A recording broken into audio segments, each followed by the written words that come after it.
Hello, everybody. How you guys doing today? I hope you're doing well. How will you do? Welcome to the Bible, block by block. Today is day 255. For day 255, we're going to be reading Principle Governing Warfare. That is Deuteronomy 20. As always, if you guys like what I'm doing, like, share, subscribe, follow, put on a notification depending on how you're viewing this video. Let's begin. Our Father in heaven, holy is your name. Your kingdom come, your will be done, on earth as it is in heaven.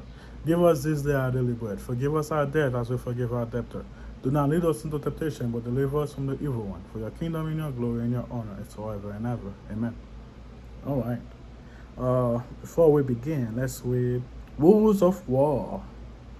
God policies policies policies on warfare presuppose that Israel will one day be at war with remote people, since there are rules about besieging cities described as being far from Israel's borders. Of course, God knows the future, everything. Yeah, knowledge is a causation. Just because you know doesn't mean it cause it. Some of them it cause, but The city of the Canaanites were to be utterly destroyed, but like I said, some it cause, tell them to do.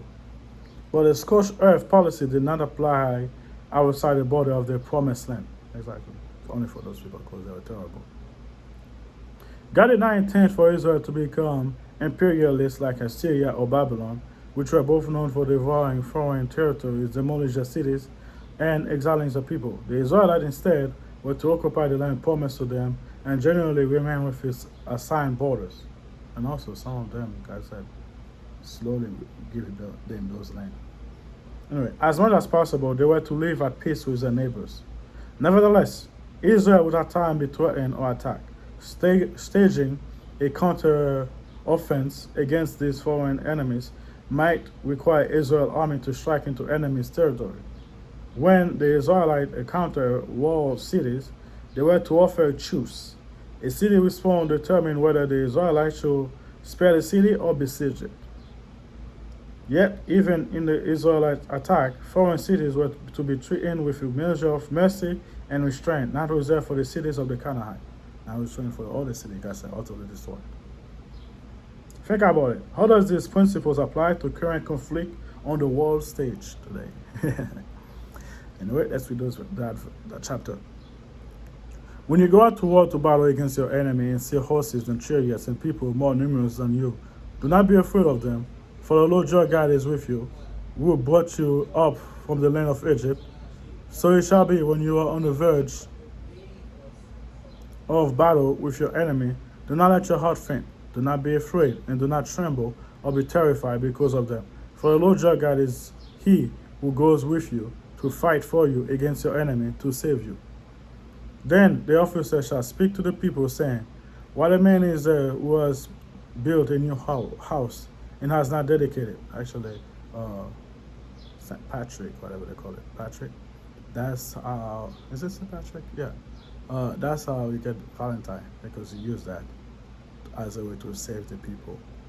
So it married all the young, so they don't have to go to war. That's how you get Valentine, if you're wondering, because of that verse. Patrick, St. Patrick use. I don't like calling him St. Patrick, but saying like that might be able to make you guys understand it. I think that's his name, right? Going for Valentine? Yeah. Valentine, not Patrick. St. Valentine. You seen his name. Valentine. Valentine did that. That's how you got Valentine Day. He used that verse. But anyway, just a fun fact. Let him go and return to his house, lest he die in the battle and among and another man is dedicated. Wait. Okay, lest he die in battle, another man dedicated.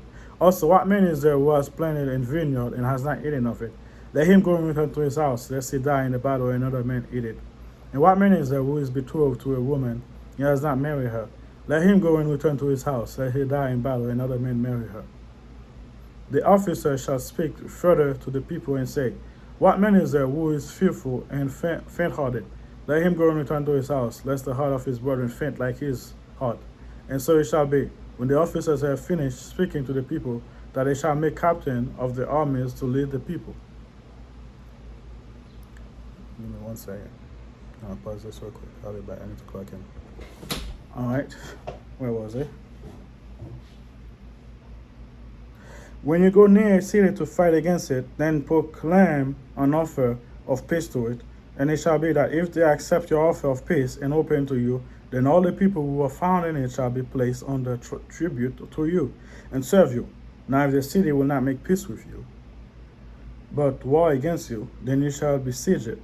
And when the Lord your God deliver it into your hand, you shall strike every male in it with the edge of the sword, but the woman, the little ones, and the livestock, and all that is in the city, all is spoil you shall plunder for yourself, and you shall eat the enemy plunder which the Lord your God give you. Thus you shall do to the city which are very far from you, which are not of the cities of these nations, but of the cities of the people which the Lord your God gave you as inheritance. You shall let nothing breathe among alive, or you shall utterly destroy them: the Hittite, the Amorite, the Canaanite, the Perizzite, the Hivite, the Jebusite, all the ite.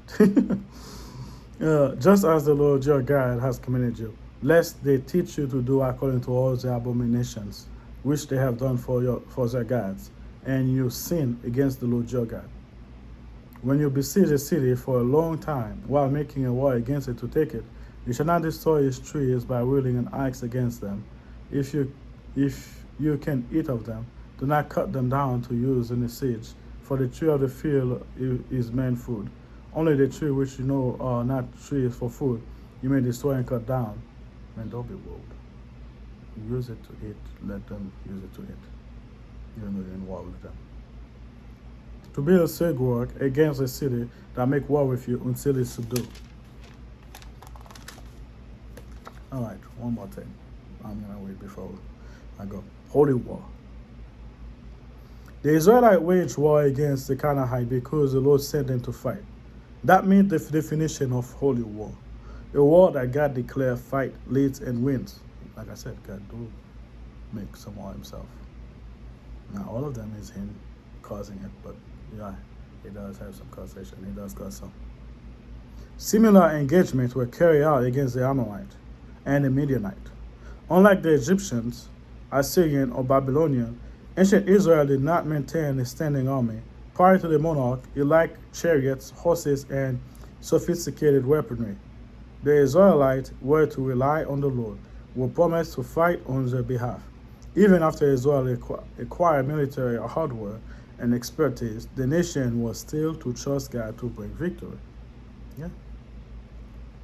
The Lord himself was Israel's defender, although the nation's men were often mustered to battle. Okay. I don't know why I struggled to say that earlier, but okay.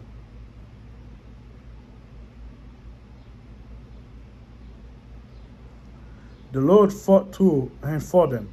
For this reason, Israel warrior consecrated excuse me, themselves to God in part of abstaining from specific activities such as drinking or having sexual relations. Those who were distracted by fear or wasted marriage, a new house, or a newly planted vineyard were ordered to remain at home. Yeah, the Lord want to be fair. God is fair, always. Since from the Old Testament to now. A lot of people keep saying, oh, the God from the Old Testament is different than the New Testament. No. Jesus is the same God from the Old Testament to the New Testament. Same. Never change. The Lord set rules of engagement for his holy war. If a besieged city surrounded the occupant were to be spared, though they would become servants of Israel, warriors were also to refrain from cutting down any tree that might serve as source of food for the local people. At times, the Lord commanded utter destruction of Israel's enemies. Once friendly neighbors of the patriarch, these idolatrous tribes now faces the Lord purifying judgment. The holy war against the Canaanites fulfilled God's promise to Abraham, but this was a unique campaign in human history. God never again called for his people to exterminate a society. Throughout history, political and religious leaders have claimed that God was commanding them. Yeah, they do that, but that isn't what God did. And their followers to fight a holy war, but those declarations have always proven false. Holy war is no longer an option. The Lord used other means to bring about change in the world societies, primarily the influence of change on individuals. All right. Thank you guys for being here. Pray for me. I pray for you. All right. See you next time. Bye.